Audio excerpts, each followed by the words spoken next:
Breaking news this morning, 3 people are rushed to Vanderbilt with critical injuries after a house fire in South Nashville.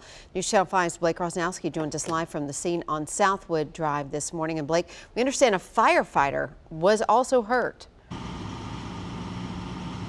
And we're obviously no stranger to how serious these fires can be given what just happened in Lawrenceburg. But thankfully, this firefighter should be okay.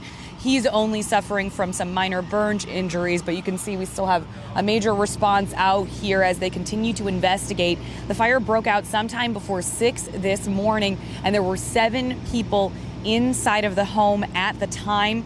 We're told 3 of those people were rushed to Vanderbilt University Medical Center, where they're considered in critical condition. 4 more people also inside, so obviously a very scary start to the morning for all of those people involved. We do obviously have crews going throughout, making sure that all of the hot spots are out and trying to figure out what exactly sparked that fire. As soon as we know more details, we'll be sure to pass those along and give you updates on those people who were hurt as soon as we know more. Live in South Nashville, Blake Rosnowski, News Channel 5.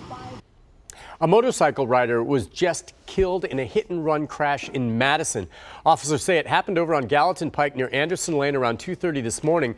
Police on the scene say it appears the crash is a hit-and-run, but the driver of the other car, is still on the loose.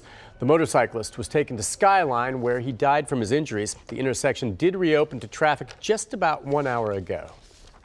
A mid-state community this morning is mourning as friends and family members prepare to bury what is being called a hometown hero. 38-year-old Lawrenceburg fire engineer Jason Dickey died Monday night. That was after he was trapped in a burning home. And News Channel 5's Sophie Nielsen-Colding joined us here in studio this morning. And this is such a tough story for Dickey's colleagues and, of course, his family. Sophie. Jason Dickey leaves behind 3 children and a wife who is pregnant. That baby, a boy, is due in March, and he'll never get to meet his father. Now, tragedy struck on Monday when the call for this fire came in around 4:30 p.m. Now, by 8 o'clock, the fire had grown, causing the roof of this Hood Lakes Road home to collapse. The firefighters went inside the home to rescue an elderly couple, but 5 firefighters became trapped inside, waiting for help for 12 minutes. After they were rescued, all 5 were rushed to the hospital, and that's where Dickey died. The department chaplain talked to us yesterday after firefighters and law enforcement officers escorted Dickey's body back home. He said it was clear the whole community is feeling this loss. As we entered into Murray County, and we noticed that there were folks who would pull over on the side of the road and literally get out of their car with a hand over their heart or salute. You touched men today, you touched the department, you touched the community, and we can't say thank you enough. Dickey's family will receive friends from 2 to 8 p.m. tomorrow at Mars Hill Baptist Church in Lawrenceburg. Funeral services will begin at 11 a.m. on Friday, also at Mars Hill Baptist Church. Live in the studio, Sophie Nielsen-Colding, back to you. Sophie, thank you. And happening now, Metro Police need your help to track down a teenager wanted in last week's shooting near Pearl Cone High School. And he's only 14 years old. Take a look at his picture on your screen right here. Police say Rico Ransom shot DeMario Crowder last Friday. Crowder was hit several times right outside the school and is still in the hospital this morning. If you happen to know where Rico Ransom could be, you're asked to call Crime Stoppers at 615-74-CRIME.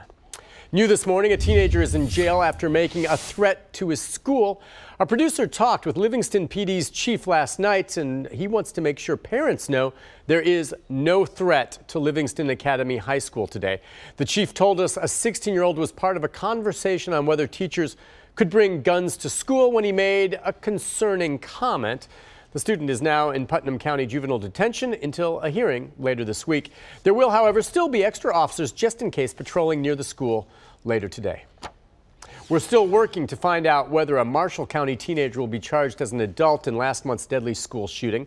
The grand jury met in closed proceedings yesterday, and we're told information won't be made public until the 15-year-old is arraigned. That date, along with his name, still have not yet been set or released. Investigators say the student opened fire inside Marshall County High School, killing Bailey Holt and Preston Cope. More than 24 others, of course, were injured. Well, this morning, dozens of people remain out of their homes because of a gas leak. Approximately 60 people were evacuated in Old Hickory yesterday afternoon after a gas line ruptured on Bryan Street. Piedmont Natural Gas is working to get that gas line turned off and repaired. Residents are receiving help from the Nashville Red Cross at the Old Hickory Community Center.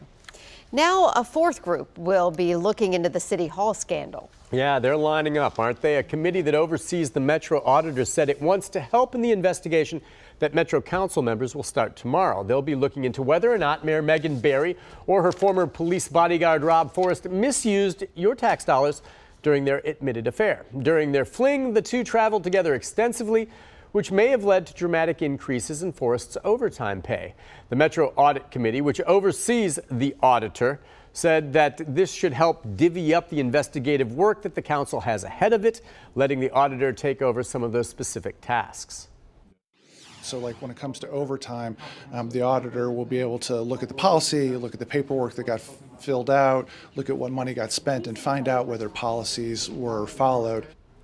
The Metro Council Committee investigation will happen on top of the TBI investigation already underway, and a separate one from a complaint filed with the Board of Ethical Conduct just last week. And a 12-year-old from White House had a dangerous scare with the flu and is fighting for her life right now. Family members tell us Grayson Oaks collapsed at home last week. Her father, Ben, administered CPR for 15 minutes after calling 911.